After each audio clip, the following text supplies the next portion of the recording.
Hi, this is Dennis with Second Chance Tackle. I'm in the way back time machine today. I'm going to be working on a classic baitcaster that I'm thinking is 1980s, but it might be late 1970s. This is the Ambassadeur 1000C, metal side cases, low profile, kind of sort of low profile, right? Early days of the low profile baitcasting revolution.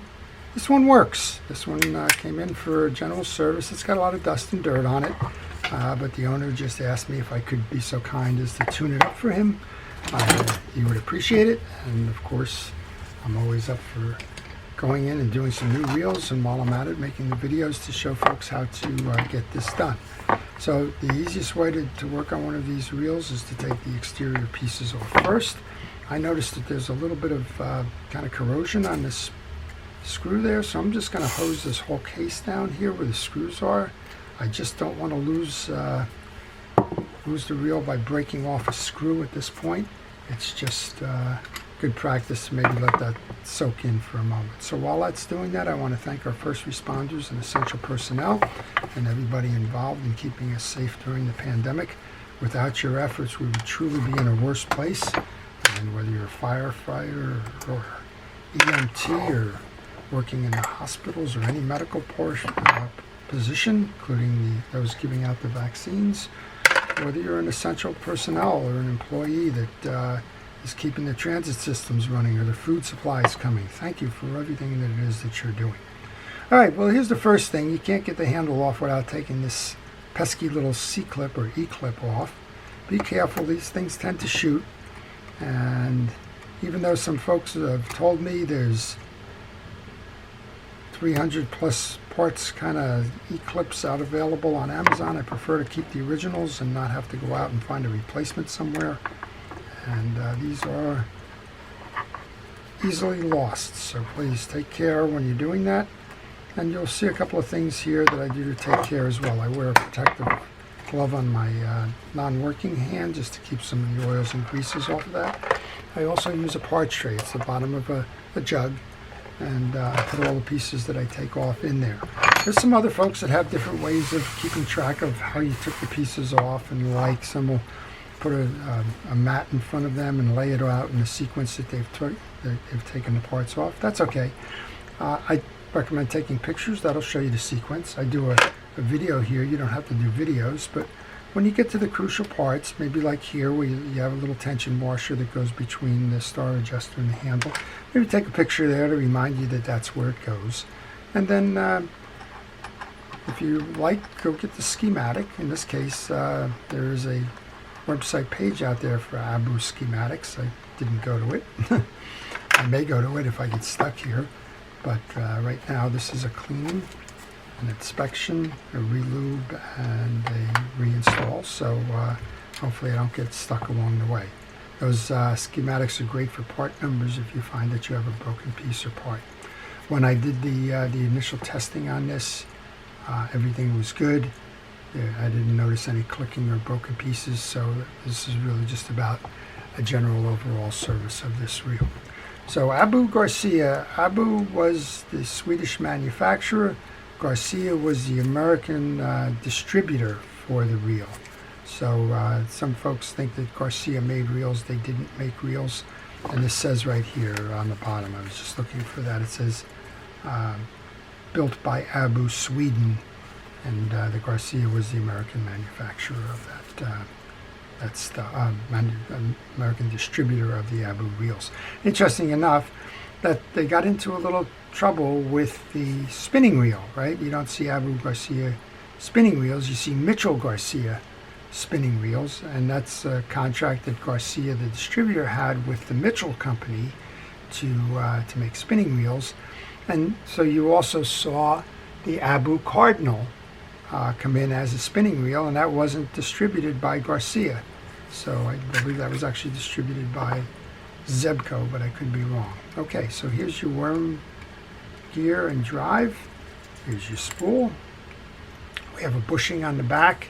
We have two brakes. Those will control the tension on that back ring there to slow or speed the spool up. And let's just go service that side first. We're going to just take some fishing reel grease. In this case, I'm using Penn Precision wheel grease. I'm going to get a nice amount in there. And on the internal gears, I'll use grease, but I'm going to use oil on the worm gear itself because that's external. And I don't like to use greases on the worm gears because they tend to trap dirt and particulate, and that becomes problematic. All right, so I put the grease on the back side. I'm going to push these brakes in so that that spool doesn't get stuck when we put it into the ring here. And actually, I can do a quick cleaning of this grease while I have it out. I'm going to use a pen rod and reel cleaner, just a quick squirt. You don't need a lot of this. It's a cleaner and a protectorant all in one. It's kind of like a wax coating. This reel was pretty clean. There's a little bit of dust on it, but you can see how it just shines that up nicely with minimum effort. So let's just kind of get the bands out of that. We'll go ahead and put the spool back in. And while I have this piece off before we get there, we're going to come over to the worm gear. We're going to put a drop of oil in there. And the pole is working okay, so I'm just going to shoot a spot of oil underneath there. Make sure that it rides beautifully, and boy, does it ever. Look at that. Very nice. Okay, that's that side of the reel. We have 2 screws that hold the side plate on, and I'm thinking that the only thing that we're going to find that's of issue here is that it needs some grease. This is a reel that, from what I understand from the fella, hasn't been serviced in a long time, and we're about to do that. We'll see underneath. He just said he didn't use it much, and I can kind of tell that because the case isn't nicked up or marred terribly, and the case is usually a good indication of how that has been. On the inside for the spool, we have a little plastic bushing. Put a little bit of grease on that. You don't have to because the bushings themselves are self-lubricating. And here's just a nice, easy design. Okay, so we just removed the main gear then. This is very much an Abu setup. This is your anti-reverse dog. It has two teeth, one on each side, and it rides on the click ratchet back here. We have a bushing and 2 tension washers next, or 3 tension washers, 2 tension washers and a flat washer. Another flat washer, and we can push this through and we'll get to the main gear. You can see this reel's hardly been used. It's clean and shiny. There's no indication of any kind of debris or the like. This is a back washer between a spacer for your click ratchet. There's nothing that even needs to be cleaned on this. This is kind of extraordinary. He said it hadn't been used much. Well, the evidence is here that it hasn't been used much. This is your bell washer, your cap washer for that. And we'll just take that drag washer out just to inspect that as well. Okay, and this drag washer seems to be leather, so I'm just going to put a little bit of grease on that. I'm going to use the drag grease, Cal's Universal Drag Grease. Don't panic if you don't have a drag washer grease. Don't worry about it. You can use fishing reel grease there as well. I put the grease on the washer and then I spread it with my gloved hand, and then we can reinstall. Put that little bell washer over it. Inspect the teeth. This looks like an aluminum gear. Inspect the teeth. Well, this is real easy because there's no grease inside this one whatsoever, so it's real easy to inspect it. But you're looking for a bent gear or tooth, for a missing tooth, chips, anything that would make it perform rough. In this case, there is none of that. And we can put that back onto the gear shaft. Okay, then the stack went with the 1 and then the 3 with the flat up top. And that gives you tension, flexibility, and how to adjust the star adjuster on that. And the back end of this is the anti-reverse dog. You have to split this click ratchet with those. Just making sure I have the orientation proper. When I flip it over, I want it in that direction. And then the only other thing we have to do is a light greasing onto the pinion gear here. on the gear shaft. A little bit of oil where the slide is. And when you press down on that, that's going to kick these two levers out, and then these three studs here, 4 studs, that's what's going to push this back up. You go to reinstall then, this is the post you're looking for to place the anti-reverse dog on as you come down to mesh everything together. Just like that. And this one is the bump out so that the anti-reverse dog doesn't go too far. This is a nice place to test it. Just kind of give it a spin, and then when you go to back it, those teeth will pull that anti-reverse dog in.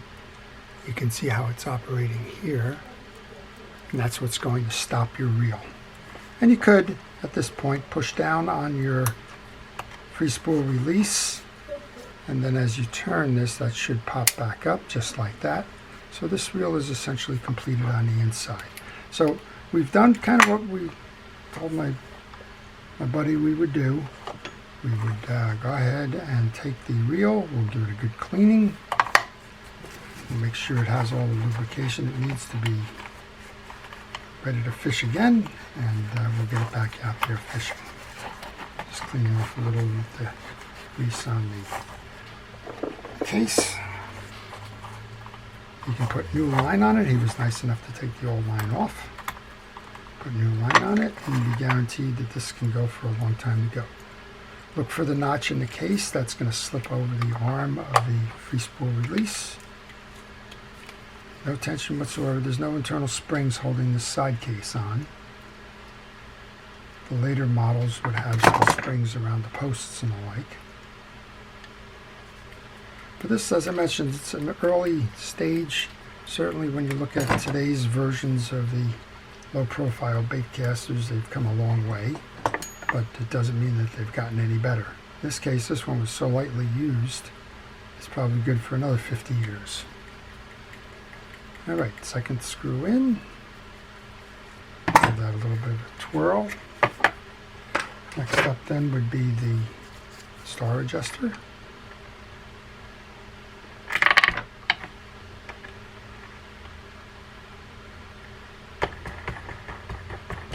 So if you like this kind of work and want to see more of these types of videos, I ask you to subscribe to my channel. My channel is covers all kinds of fishing reel repair and some topics on fishing, in addition to the reel repair itself. I try to do a variety of reels, so not only spinning or deep sea reels or freshwater or what have you. I also try to do various manufacturers.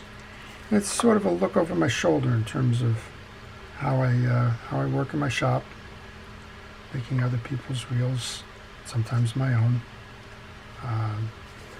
Get ready for the upcoming season or get back into service if something broke on them.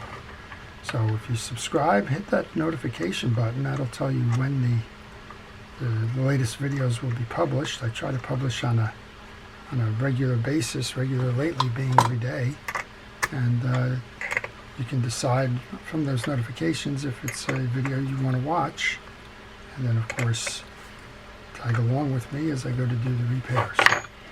Alright, so we've just put the nut cap on, we have the tie down. It's kind of back to where we started from. I find that if you put the flat side of this perpendicular to the hole, you almost always line that hole up. So that's always a good thing to do when you're trying to get that set screw in. If it's off, you're going to wind up stripping the screw or just plain frustrated. So we've cleaned the case, we've taken it all apart, we've done the inspection. We have some handle knobs here, which is probably the last thing you need to do. Just throw some oil into both of those.